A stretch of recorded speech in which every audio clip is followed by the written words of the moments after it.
ఈరోజు ఆంధ్రప్రదేశ్ రాష్ట్రంలో ఉగ్రవాదులను మించినటువంటి ఉన్మాదంతో ఈ రాష్ట్రంలో జగన్మోహన్ రెడ్డి రాజకీయాలు చేస్తున్నటువంటి పరిస్థితి. నిస్సిగ్గుగా విధ్వంసంతో పనిచేయడానికి రాష్ట్రాన్నంతా కూడా నాశనం చేసేటువంటి విధానాలతోటి ఏదైతే ఈరోజు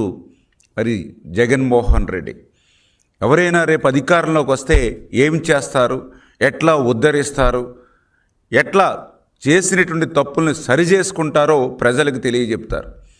కానీ ఈ యొక్క ఉన్మాదంతో ఉన్నటువంటి ఈ యొక్క జగన్మోహన్ రెడ్డి వారి యొక్క హిడెన్ ఎజెండాను బహిరంగంగానే నిస్సిగ్గుగా బాహటంగా ఈరోజు ప్రజలకు చెప్తున్నటువంటి పరిస్థితి. వారి నీచమైనటువంటి భాషలో చెప్పాలని అంటే చంపుతాం, నరుకుతాం, అంతు చూస్తాం, అంతం చేస్తాం, ఇటువంటి రాజకీయ విధానాలతోటి ఈరోజు మరి వైసీపీ పార్టీ పనిచేయడం అని అంటే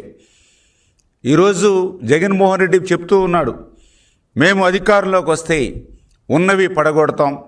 ఎక్కడి పనులు అక్కడే ఆపేస్తాం, యువతను చెడగొడతాం, మాదక ద్రవ్యాలను అమ్మిస్తాం, మహిళలను బయటకు గెంటుతాం. ఇది వారి రాజకీయపరమైనటువంటి విధానాలుగా, రాజకీయపరమైనటువంటి హామీలుగా ఈరోజు ఉన్నటువంటి పరిస్థితి. వాళ్ళు చెప్తూ ఉన్నారు, వాళ్ళ విధానాలు చెప్తూ ఉన్నాయి, మాకు బంధుప్రీతి లేదు, బయట వారైనా సొంత బాబాయ్ అయినా మా యొక్క రాజకీయానికి కావాల్సి వస్తే, మా రాజకీయాలకి అడ్డు వస్తే అంతం చేస్తాం, గొడ్డల పోటుకి వేటేస్తామనేటువంటి మెసేజ్ని ఈవేళ ప్రజలందరికీ కూడా వాళ్ళు తెలియజెప్తున్నటువంటి పరిస్థితి. మహిళలను ఈరోజు చెప్తూ ఉన్నారు జగన్మోహన్ రెడ్డి, నా సొంత తల్లి, నా సొంత చెల్లెలతో సమానంగా మహిళలను చూసుకోవడం, అంతకంటే ఎక్కువగా మహిళలకు ఏం కావాలో పని చేస్తానని చెప్పడం అని అంటే నిజంగా మహిళల పట్ల కూడా ఆ నయవంచక మహిళా విధానం ఎట్లా ఉందనేది మరి ఈవేళ మహిళలు కూడా అర్థం చేసుకునేటువంటి పరిస్థితి. అంటే సొంత తల్లికి చెల్లికి ఎట్లా పనిచేశానో అంతకంటే ఎక్కువ మహిళలకు పనిచేస్తాను అనేటువంటి నయవంచక మహిళా విధానం పట్ల కూడా ఈరోజు 50% ఈ సమాజంలో ఉన్నటువంటి మహిళలు కూడా ఆలోచించుకునేటువంటి పరిస్థితి ఈరోజు ఈ రాష్ట్రంలో ఉన్నటువంటి పరిస్థితి. ఈరోజు ఎవరైతే ఈరోజు రాష్ట్రంలో ఉన్నటువంటి యువత వాళ్ళకు కూడా ఒక యూత్ పాలసీలాగా ఈరోజు జగన్మోహన్ రెడ్డి పదే పదే చెప్తూ ఉన్నారు, మళ్ళీ మేము వస్తే మద్యం వ్యాపారం మేమే ప్రభుత్వమే చేస్తాం, కొత్త మాదక ద్రవ్యాలు అందుబాటులోకి తెస్తాం, గతంలో చేసినట్లుగానే ఇటువంటి వ్యాపారాల్లో యువతకు ఉపాధి అవకాశాలు కల్పించి ఏదైతే ఈ యొక్క యూత్ పాలసీగా మరి ఈరోజు ఈ యొక్క జగన్మోహన్ రెడ్డి ఆ వైసీపీ పార్టీ విధానాలు ఒక యూత్ పాలసీగా చెప్తూ ఉంటే ఈవేళ చాలా ఆశ్చర్యకరంగా ఉన్నటువంటి పరిస్థితి.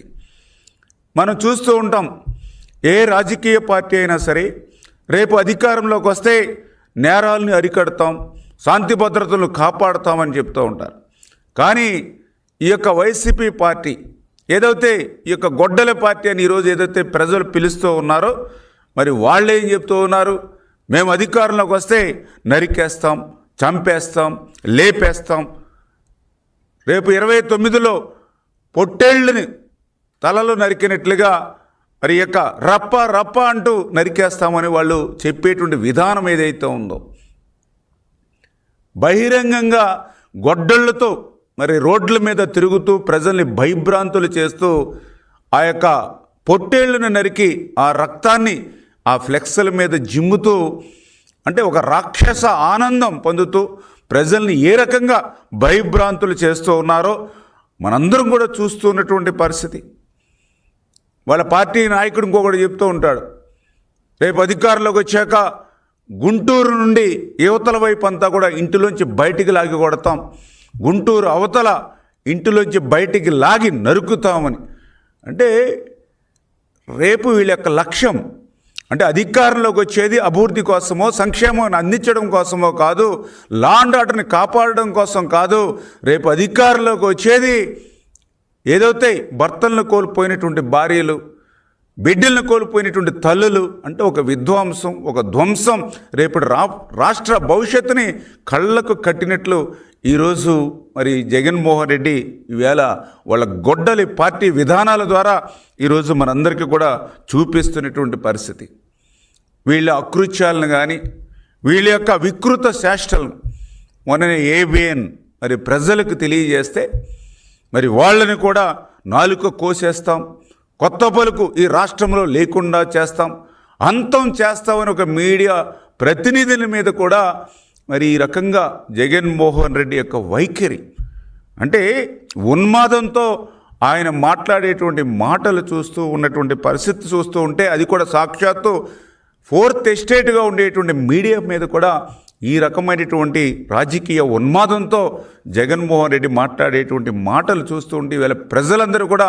ఒక ఆందోళన, భయాందోళన కలుగుతున్నటువంటి పరిస్థితి. అంటే ఈ రకంగా ఈ ఆంధ్రప్రదేశ్ రాష్ట్రంలో మనం చూస్తూ ఉంటే ఈ యొక్క 20 నెలల్లో ఈ యొక్క జగన్మోహన్ రెడ్డి వైఖరి మనం చూస్తూ ఉంటే ఆ రోజు 151 సీట్లు వచ్చినటువంటి పార్టీకి 11 సీట్లకే పరిమితం చేసి కనీసం ప్రతిపక్ష హోదా కూడా ఈ ప్రజలు ఇవ్వనటువంటి స్థితిలో వాటి నుంచి గుణపాఠాలు కానీ పాఠాలు కానీ నేర్చుకోకుండా మరింత, ఎందుకంటే ఆ రోజు మనం చూసాం తండ్రి అధికారాన్ని అడ్డం పెట్టుకుని ఒక ఆర్థిక ఉగ్రవాదిగా ఆ రోజు లక్షల కోట్ల రూపాయలు ఏ రకంగా అయితే ఆ రోజు ఆర్జించాడో మళ్ళీ ఈరోజు ఒక రాజకీయాల్లోకి వచ్చి మరి ఈవేళ ఒక ఉన్మాది మాదిరిగా ఈరోజు చూస్తూ ఉంటే వినాశనం, విధ్వంసం ఒక ఎజెండాగా ఈరోజు ఈ పార్టీ పెట్టుకునేటువంటి పరిస్థితుల్లో, గొడ్డలే ఒక జెండాగా పెట్టుకునేటువంటి పరిస్థితుల్లో, రక్త చరిత్రే ఒక రాజనీతిగా భావిస్తున్నటువంటి పరిస్థితుల్లో ఈరోజు ఈ వైఎస్ఆర్సీపీ పార్టీ అనేది గొడ్డలి పార్టీగా ఈరోజు పేరు మార్చుకున్నటువంటి పరిస్థితి ఈవేళ ప్రజలందరూ కూడా గమనిస్తూ ఉన్నారు. ఇటువంటి గొడ్డలి పార్టీ పట్ల ప్రజలందరూ కూడా అప్రమత్తంగా ఉండవలసినటువంటి అవసరం కూడా ఉంది అనే విషయాన్ని కూడా మరొక్కసారి మీ ద్వారా అందరికి కూడా తెలియజేసుకుంటూ, మరి ఈరోజు ప్రజలు కూడా ఆలోచన చేస్తూ ఉన్నారు. ఎందుకంటే జగన్మోహన్ రెడ్డి గారు లాంటి ఒక క్యారెక్టర్ లేనిటువంటి వ్యక్తి ఈ ఆంధ్రప్రదేశ్ రాష్ట్రానికి 5 సంవత్సరాలు ముఖ్యమంత్రిగా ఉన్నాడా? ఇటువంటి వ్యక్తి ఈ రాష్ట్రంలో ఒక రాజకీయ పార్టీని నడుపుతున్నాడా అనేటువంటి ఈవేళ ఆలోచన ఈరోజు ప్రజల్లో ఉన్నటువంటి పరిస్థితి. ఎందుకంటే ఈరోజు ప్రజల్లో ఒక ఆలోచన, మనందరికీ తెలుసు వివేకానంద రెడ్డి ఒక వివాదరహితంగా ఉండి కడప జిల్లాలో ప్రజలందరిలో కూడా ఒక మంచి పేరున్నటువంటి వివేకానంద రెడ్డిని గొడ్డలి పోటీకి వెయ్యడానికి ముందే ఆయన జగన్మోహన్ రెడ్డి ఆయన రాజకీయ భవిష్యత్తు కోసం ఆ రోజు వివేకానంద రెడ్డి గారు పార్లమెంటు సభ్యుడిగా ఎంపీగా ఉంటే మరి జగన్ తన రాజకీయ భవిష్యత్తు కోసం వివాదరహితుడిగా మంచి పేరు కడప జిల్లాలో ఉన్నటువంటి వివేకానంద రెడ్డి గారి